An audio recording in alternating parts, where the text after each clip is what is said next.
Film के पर्दे से हटकर असल जिंदगी में भी ऐसे किरदार देखने को मिलते हैं जिनकी जिंदगी बहुत ड्रामेटिक हो सकती है, बल्कि यूं कहना गलत ना होगा कि ऐसे ही रियलिस्टिक कैरेक्टर्स फिल्मों और ड्रामों को नई कहानियां देते हैं। आइए आज की वीडियो में हम बात करते हैं ऐसे ही एक कैरेक्टर के बारे में जो असल जिंदगी में रूप बदल बदल कर फ्रॉड किया करता रहा और बहुत अरसा तक पुलिस ने इस तलाश जारी रखी और फिर इसकी बायोग्राफी पर हॉलीवुड में एक मशहूर जमाना फिल्म बनाई गई। तो चलिए शुरू करते हैं आज की वीडियो। ये कहानी है अमेरिका के बदनाम तरीन मुजरम से सिक्योरिटी अदारों के एजेंट बनने तक एक शख्स की माइंड ब्लोइंग बायोग्राफी जो किसी फिक्शन से भी ज्यादा सरप्राइजिंग है मगर सच्ची भी है। 8 आइडेंटिटीज रखने वाले इस शख्स के पीछे एक जमाने में लातादाद अफराद थे जो इसके धोखे के शिकार बनने वालों के अलावा FBI और पुलिस के एहलकार थे ताकि इसे गिरफ्तार कर सके। इस शख्स की ड्रामा, रोमांस, एक्शन और थ्रिल से भरपूर जिंदगी पर एक बेहतरीन फिल्म तैयार हुई जिसे ऑस्कर अवार्ड के लिए नॉमिनेट किया गया। व्यूअर्स, हो सकता है आप इस शख्स से तो वाकिफ ना हो मगर फिल्म का नाम आपने सुन रखा हो। इस फिल्म का नाम है catch me if you can. अगर आप ये फिल्म देखी या सुनी है तो आपके दिमाग में घंटी जरूर बजी होगी। फ्रैंक अबैगनल जूनियर वो शख्स है जिसका किरदार फिल्म में लियोनार्डो डिकैप्रियो ने अदा किया, जबकि इनको पकड़ने वाले FBI के एजेंट के रूप में टॉम हैंक्स फिल्म में नजर आए।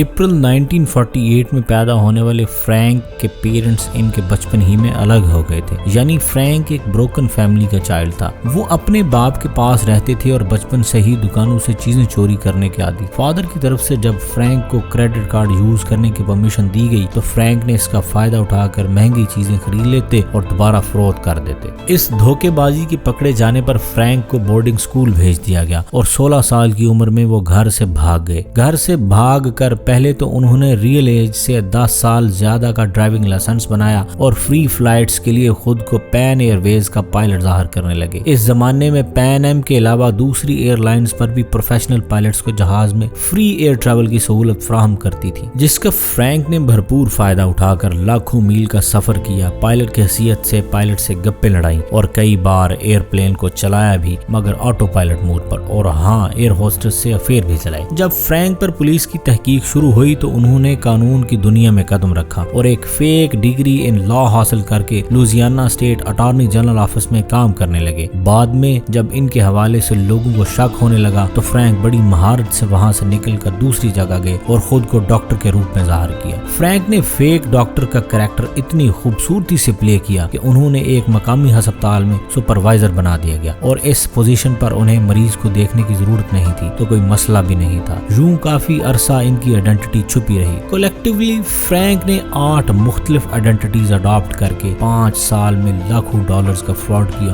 और फिर FBI की तहकीकात पर फ्रांस पहुंच गए मगर पकड़े गए और 6 माह तक फ्रांस की जेल में रहे और इसके बाद मजीद 6 माह स्वीडन की जेल में गुजारे। जब उन्हें अमेरिका डिपोर्ट किया गया तो जहाज से फरार हो गए मगर फिर पकड़े गए और दोबारा फरार होकर आखिरकार 12 साल के लिए जेल भेज दिए गए। 12 साल की सजा के 5 साल गुजरे थे तो उन्हें FBI ने इस शर्त पर हाँ किया कि वो चेक्स के फ्रॉड में मदद करेंगे और इस तरह सिक्योरिटी ऑफिसर के तौर पर इनके कैरियर का आगाज हुआ। तकरीबन 40 साल तक FBI के साथ काम करते रहे, जिस दौरान उन्होंने अपनी एक कंपनी का आगाज किया। वैसे तो फिल्म की कहानी बयान करने की जरूरत नहीं क्योंकि ये लगभग फ्रैंक की अपनी बायोग्राफी है और फिल्म में कहानी में कोई खास तब्दीली नजर नहीं आई, लेकिन फिर भी फिल्म में कुछ चेंजिंग्स भी दिखाई गई, जैसे कि फ्रैंक के वालिद को ज्यादा बेहतर तरीके से पेश किया गया। फिल्म में 1963 का जमाना दिखाया गया जब फ्रैंक का खानदान मुख्तलिफ क्राइसिस की वजह से एक बड़े घर से एक छोटे अपार्टमेंट में मुंतकिल हुआ और फ्रैंक को एक पब्लिक स्कूल में दाखिल करा दिया गया। जब फ्रैंक के पेरेंट्स की डाइवोर्स हुई तो फ्रैंक घर से भाग गया